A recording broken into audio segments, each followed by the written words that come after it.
ভুলে গেলে চলবে না, আখিরাত নিশ্চিত, মৃত্যু আমাদের নিশ্চিত, কবর আমাদের নিশ্চিত, ভুলে গেলে চলবে না। জাহান্নামের আযাব বড় ভয়ানক আযাব, বড় ভয়ানক আযাব। আল্লাহ তাআলা কোরআনুল কারীমে বলছেন, কাল্লা সাউফা তা'লামুন, বান্দা শোনো, মনে রেখো বান্দা, দুনিয়া নিয়ে ব্যস্ত হয়ে গেলা, আলহাকুমুত তাকাসুর, দুনিয়া বাড়ানোর নেশা তোমাদেরকে আমি আল্লাহ থেকে, ইবাদত থেকে গাফেল করে দিল, হাত্তা জুরতুমুল মাকাবির, মনে রেখো এরই মধ্যে একদিন তুমি পৌঁছে যাবে কবরস্থান। মনোযোগ দিলেও মরে যাইবা, অমনোযোগ হইলেও মরে যাইবা, সেজদা দিলেও মরে যাইবা, নাফরমানি করলেও মরে যাবে। ইব্রাহিম নবীরও মৃত্যু হইছে, নমরুদেরও মৃত্যু হইছে, মুসা নবীও ইন্তেকাল করছে, ফেরাউনও কি করছে? তার মানে অনুগত থাকে নাই, অবাধ্য থাকে নাই, চলেই যাবা। তবে কাল্লা সাউফা তা'লামুন, আল্লাহ বলেন অচিরেই কবরে আমি আল্লাহ তোমারে জানায় দেব, বুঝায় দেব আমার এক এক নাফরমানির শাস্তি আমি দেখায় দেব।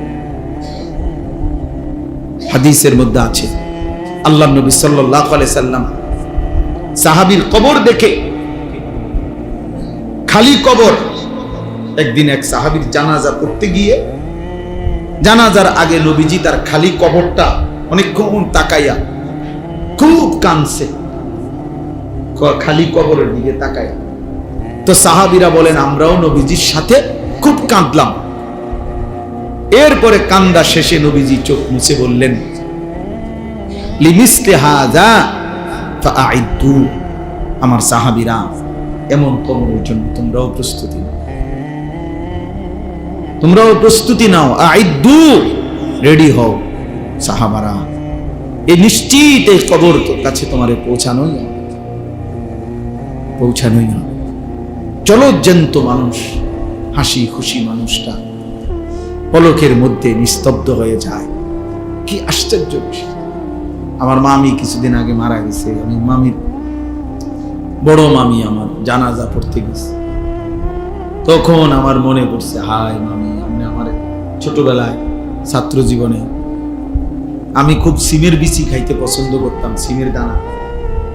আমার মামি তরকারি রাঁধলে, সিমের তরকারি রাঁধলে সিম এগুলো আলাদা নিয়ে বাটিতে আবার একটা একটা করে দানা আনতো, খুললা দানাগুলো খুললা আমরা একসাথে মুঠ করে কত সময় মামি আমারে এই সিমের দানা দিছে, খাইতাম।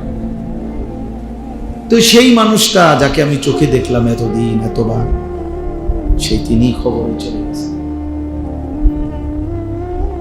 কবরে চলে গেছে। কি ব্যস্ততম জিন্দেগি ছিল, বড় সংসার ছিল, সব ছেড়ে চলে গেছে। এমনই তো।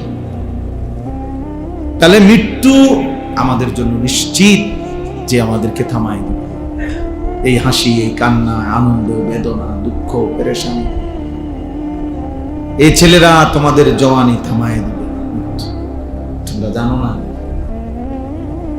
কে দেখে তোমাগরে সমস্ত চুলের ফ্যাশন, কোন ইবলিস ছাড়া, শয়তান ছাড়া কেউ দেখে। অনেক ছেলে আসছো, গায়ের মধ্যে বোঝা যায় গেঞ্জি গায়ে, খেলোয়াড়ের গেঞ্জি, ক্রিকেটের গেঞ্জি, সদর বদর আর কি গায়ে দাও, কি পড়ো, কি মুসলমান, কি মা বাপ, কিচ্ছু খবর না।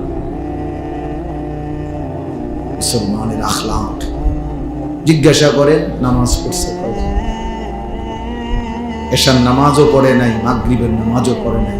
এই নির্লজ্জ বেহায়া, এত বড় বেশরম কেমনে মসজিদে বলল? জিজ্ঞাসা করে যে তোর কলিজার মধ্যে একটা ভয় লাগলো না? আল্লাহর ঘরে কেমনে বসলি নাফরমান, সেজদা ছাড়া? তোর মা তোরে কোনোদিন নামাজের সবক দেয় না? বাবা তোমারে কোনোদিন নামাজের সবক দেয় নাই? এক মা বাপ সন্তানকে লালন পালন করছে, এই ছোটবেলায় এত আদর সোহাগ দিয়া বাচ্চাকে বড় করছে এক মা বাপ। 14 বছর 16 বছর বয়সে এই মা বাবা এই আশাই বড় করছে যে বয়ে বয়ে মোবাইল টিপবা, নারী দেখবা, ছবি দেখবা। হায় হায় জানোয়ার, এই জন্য তোর মা তোরে দুধ খাওয়ায় না। তুই মায়ের দুধের কলঙ্ক, মায়ের রক্তের কলঙ্ক।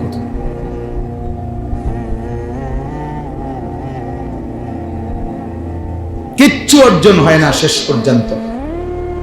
কিছু ছবি নারী, কিছু মোবাইলের অশ্লীল দৃশ্য, বেনামাজি নাফরমানি জিন্দিগির বিনিময়ে কিছুই অর্জন নাই, শুধুই ক্ষয় হয়, লস হয়, আখিরাতও বরবাদ হয়, শরীরের শক্তিও নষ্ট হয়, সমাজের কাছে ঘৃণিত হয়।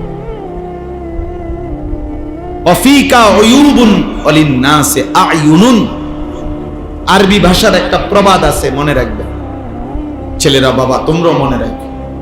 আরবিতে বলে যে তোমার মাঝে দোষ আছে, মানুষেরও চোখ আছে। তোমারও কি আছে? মানুষেরও কি আছে? তোমারও দোষ আছে, মানুষেরও চোখ আছে। অর্থাৎ মানুষ প্রত্যেকের ব্যাপারে একটা জিনিস মনে রাখবেন, সামনে কিংবা পিছনে প্রত্যেককে তার কর্মের ভিত্তিতেই মূল্যায়ন করে। সামনে বলতে পারুক বা না পারুক, পিছনে হইল আপনার কর্ম যেটা, আপনার মূল্যায়ন হবে না, আপনি ওইটাই। আমনের সুদখোর, আমনের মানুষে কেউ মাশাআল্লাহ জোনায়েদ বাগদা দিয়ে নাও, আয়ো মানুষে চিড়া খায় আর আমনে ভাত খান। কথা বলেন না কেন? বাটফারের বুঝি মানুষে কেউ বেটা জোনায়েদ বাগদা দিয়ে, মানুষে বেউকুফ। হ্যাঁ, সেজদাওয়ালাকেও মানুষ চিনতে ভুল করে না, হারামখোর বাটফারকেও মানুষ চিনতে ভুল করে না। মানুষ রাতকে রাতই বলে, দিনকে দিনই বলে, আলোকে আলোই বলে, অন্ধকারকে কি বলে? অন্ধকারই বলে। এজন্য হারামখোর, পাপী, নাফরমান, তোরে বেটা চরিত্রহীন ছেলে তোমরা যারা এ নারী দেখো, ছবি দেখো, মোবাইলে অশ্লীল দৃশ্য দেখো, এক ওয়াক্ত সেজদা দাও না, তোরে মানুষ বেটা কোনোদিনও সম্মানের চোখে দেখে না, তোরে হাইওয়ান জানোয়ারের এক আইটেম ছাড়া আর কিচ্ছু মনে করে। হ্যাঁ, চলতে থাকো, যদি মনে করো জানোয়ারের পরিচয় নিয়েই, জানোয়ারের বৈশিষ্ট্য নিয়েই আমি সন্তুষ্ট, ঠিক আছে, চলো ভাইয়া চলো, অসুবিধা কি? ফাসাউফা তারা ইদিন কাশাফাল গুবার, খুব দ্রুতই দেখতে পাইবেন, অচিরেই দেখবে, অচিরেই ফয়সালা হয়ে যাবে।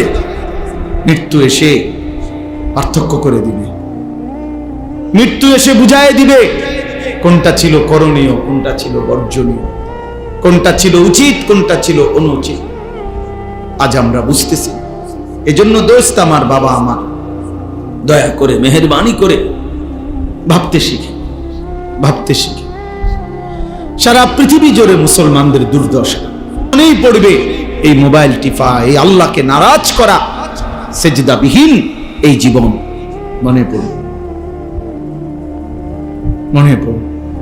প্রতিবেশী যেহেতু গায়ে পড়ে ঝগড়া করতেছে, অতএব এটা খুব দ্রুতই ভয় হয় আমাদের এই চারদিকের প্রতিবেশী পরিকল্পিতভাবে ফ্যাসিস্ট জালেম যেদিন থেকে পলায়ন করছে, তারপর থেকে পরিকল্পিতভাবে ইচ্ছা করে গায়ে পড়ে মুসলমানদের উপরে জুলুম করতেছে। তার মানে এই যুদ্ধ, এই ষড়যন্ত্র, এই আগুনের লেলিহান দাবানল এখানেও ছড়াবে, এটা পৌঁছাবে কোনো না কোনো অজুহাতে, কোনো না কোনো অজুহাতে। টিপতে থাকো মোবাইল, দেখতে থাকো নারী ছবি। চলো ছেলেরা, চুলের পেখম, চুলের ফ্যাশন করো, নারী দেখো, ছবি দেখো, অসুবিধা নেই। শুধু অপেক্ষা করো আল্লাহর আযাব কখন আসবে, আল্লাহর আযাব কখন আসবে। সময় গুনতে থাকে, সময় গুনতে থাকে। সবাই বেখবর, আমরা সবাই বেখবর। আমাদের বাবা, আমাদের মা, আমাদের অভিভাবকরাও বেখবর। সবাই ব্যস্ত। কি নিয়ে ব্যস্ত বুঝি না আমি। ছেলে নামাজ পড়ে না, বাবা, মেয়ে পর্দা করে না, স্ত্রী পর্দা করে না, ঘরে নর্তকীর নাচ গান চলতেছে, ছেলের হাতে মেয়ের হাতে মোবাইল, সারা রাত নাচ গান দেখতেছে। এবারে কি সংসার করে, কি করে আমি বুঝি না। এবার এই অপদার্থ বাপ তুমি বেটা করোটা কি?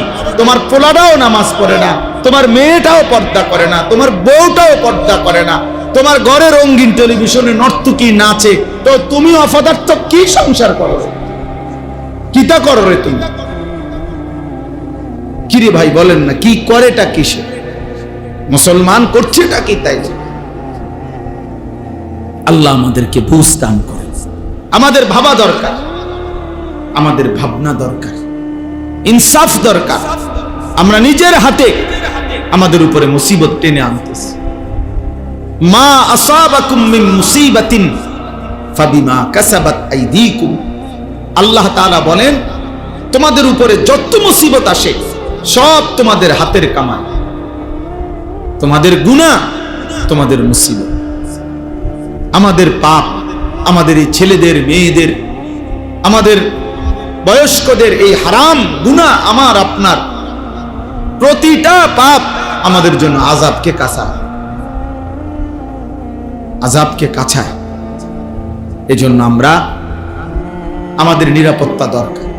আপনারা শুনছেন আমাদের হযরত মাওলানা মুফতি আমজাদ সাহেব কথা বলছেন শেষ দিকে। আপনি চিন্তা করে দেখেন, এটা বাংলাদেশ, এখানে সবাই জানে যে সংখ্যাগরিষ্ঠ এখানে মুসলমান, ধর্মপ্রাণ মানুষ এদেশে লক্ষ লক্ষ মসজিদ মাদ্রাসা আছে। এত কিছুর ভিতর দিয়া, এত আলেম ওলামার ভিতর দিয়া 5ই আগস্ট পরবর্তী, 24-এর পরবর্তী যে সময়ে আপনার ফ্যাসিস্টের কোনো অনুসারী ক্ষমতায় নাই, এরপরেও এই মহিলা নামের কতগুলো মুরতাদ, নারী নামের কতগুলো মুরতাদ বেঈমান সরকারের কাছে এই প্রস্তাবনা দিছে যে সরাসরি আল্লাহর কোরআনকে চেঞ্জ করা। এত বড় সাহস! বিষয়টা তো শুধু প্রতিবাদ না, এটা চিন্তা করার বিষয় যে মানে এই সময় আইয়া এই সাহসটা হলো কেন? তাহলে এরা কত বড় নিকৃষ্ট, কত বড় জঘন্য, মানবতার কি পরিমাণ দুশ্মন।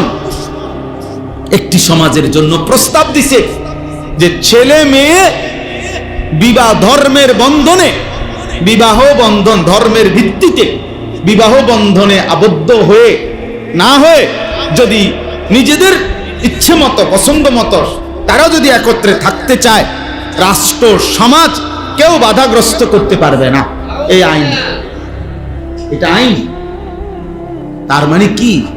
ছেলে মেয়ে যেখানে মন চায় কুত্তার মতো শুইয়া লাইব, যার যেখানে মন চায়। এই সমাজ টিকবে তো? তাইলে যৌনকর্মী, বেশ্যা, পতিতা পৃথিবীর ইতিহাসে, মানবতার ইতিহাসে কোন জায়গায় একেবারে সামান্যতম মনুষ্যত্ব যার মধ্যে আছে, তারা এটা একটি জঘন্য অপরাধ, নারীর এই অসভ্যতা, কোন নারী দেহ বিক্রি করা, নাউযুবিল্লাহ। এই মুরতাদরা, এই নারী সংস্কার কমিশনের এই মুরতাদগুলো প্রকাশ্যে প্রস্তাবনা লিখছে যে এই যৌনকর্মী, বেশ্যা, পতিতাকে রাষ্ট্রীয়ভাবে শ্রমিক হিসাবে স্বীকৃতি দিতে হবে। এরা শ্রমিক, এরা ওয়ার্কার। আপনি চিন্তা করছেন এই সমাজ কোথায় গিয়ে পড়ছে? অর্থাৎ ছেলেদেরকে, মেয়েদেরকে প্রকাশ্যে আমন্ত্রণ জানাইছে, তোমরা আরেকটু সবর করো, তোমাদের অবাধ জিনা ব্যভিচারের জন্য একদম প্রকাশ্য ব্যবস্থা করে দিচ্ছি, আরেকটু সবর করো, আরেকটু সবর করো।